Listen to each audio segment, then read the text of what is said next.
ಯಾರಿವಳು ಭಯಂಕರ ಕಣ್ಣವಳು ಎಂದು ತಲೆಕೆಡಿಸಿಕೊಂಡಿದ್ರ ಕೊನೆಗೂ ರಿವೀಲ್ ಆಗೋಯ್ತು.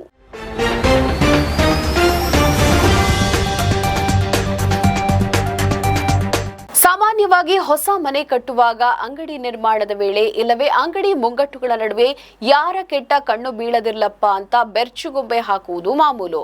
ಹೊಲ ತೋಟಗಳಲ್ಲಿಯೂ ಇಂತಹ ಗೊಂಬೆಯನ್ನ ನಿಲ್ಲಿಸುತ್ತಾರೆ. ಆದ್ರೆ ಕೆಲ ವರ್ಷಗಳಿಂದ ಈ ಬೆರ್ಚುಗೊಂಬೆ ಜಾಗದಲ್ಲಿ ಕಾಣಿಸಿಕೊಳ್ತಾ ಇರೋದು ದೊಡ್ಡ ಕಣ್ಣುಗಳುಳ್ಳ ಮಹಿಳೆ.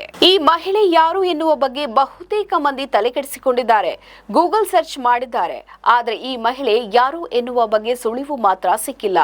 ಎಷ್ಟೋ ಮಂದಿ ಇದು ಎಐ ನಿರ್ಮಿತ ಗೊಂಬೆ ಇರಬಹುದು ಎಂದುಕೊಂಡು ಸುಮ್ಮನಾಗಿದ್ದಾರೆ. ಆದ್ರೆ ಅದು ಕೂಡ ಅಲ್ಲ.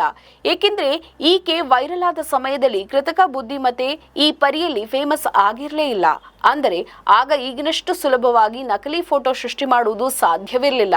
ಹಾಗಿದ್ರೆ ಯಾರೀಕೆ? ಹುಡುಕಿದ್ರೂ ಸಿಗಲಿಲ್ಲ. ಕರ್ನಾಟಕದಾದ್ಯಂತ ಫೇಮಸ್ ಆಗಿರೋ ಈ ಮಹಿಳೆಯನ್ನ ಕೊನೆಗೂ ಕೆಲವು ಕಂಟೆಂಟ್ ಕ್ರಿಯೇಟರ್ಗಳು ಪತ್ತೆ ಹಚ್ಚಿದ್ದಾರೆ. ಈಕೆ ಕರ್ನಾಟಕದ ಯೂಟ್ಯೂಬರ್ ನಿಹಾರಿಕಾ ರಾವ್ ಎಂದು ಸದ್ಯದ ಮಟ್ಟಿಗೆ ತಿಳಿದು ಬಂದಿದೆ. ಮಹಾರಾಷ್ಟ್ರದ ಮಹಿಳೆಯೊಬ್ಬರು ಇದನ್ನು ಪತ್ತೆ ಹಚ್ಚಿರುವುದಾಗಿ ವರದಿಯಾಗಿದೆ. ಬೆಂಗಳೂರಿನ ಹಲವು ಕಡೆಗಳಲ್ಲಿ ಈ ದೊಡ್ಡ ಕಣ್ಣುಗಳ ಭಯಂಕರ ಮಹಿಳೆಯನ್ನು ನೋಡಿದ ಮಹಾರಾಷ್ಟ್ರದ ಮಹಿಳೆ ಗೂಗಲ್ ಲೆನ್ಸ್ ನಲ್ಲಿ ಹುಡುಕಿದರೂ ಈಕೆಯ ಬಗ್ಗೆ ಸುಳಿವು ಸಿಕ್ಕಿರಲಿಲ್ಲ. ಆದ್ದರಿಂದ ಇವರು ಈ ಮಹಿಳೆ ಫೋಟೋ ಹಾಕಿ ಮಾಹಿತಿಯನ್ನ ಕೇಳಿದ್ರು. ಕುತೂಹಲದ ಸಂಗತಿ ಎಂದ್ರೆ ಈಕೆ ಹಾಕಿದ್ದ ಫೋಟೋಗೆ 3.2 ಮಿಲಿಯನ್ ವ್ಯೂಸ್ ಬಂದರೂ ಮಹಿಳೆ ಯಾರೆಂದು ಪತ್ತೆಯಾಗಿರಲಿಲ್ಲ. ಯಾರೀಕೆ?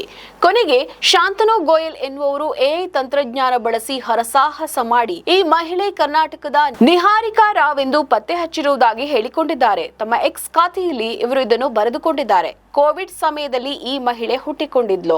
ಆದ್ರೆ ಕಂಟೆಂಟ್ ಕ್ರಿಯೇಟರ್ಗಳು ಈ ಗೊಂಬೆ ಬಗ್ಗೆ ಸಖತ್ ಪ್ರಚಾರ ಮಾಡಿದಾಗಿನಿಂದ ಅಂದರೆ 2023ರ ಸುಮಾರಿಗೆ ಈ ಮಹಿಳೆಯ ಫೋಟೋ ದೃಷ್ಟಿಗೊಂಬೆಯಾಗಿ ಮೂಲೆ ಮೂಲೆಗಳಲ್ಲಿಯೂ ಕಾಣಿಸ್ತಾ ಇದೆ.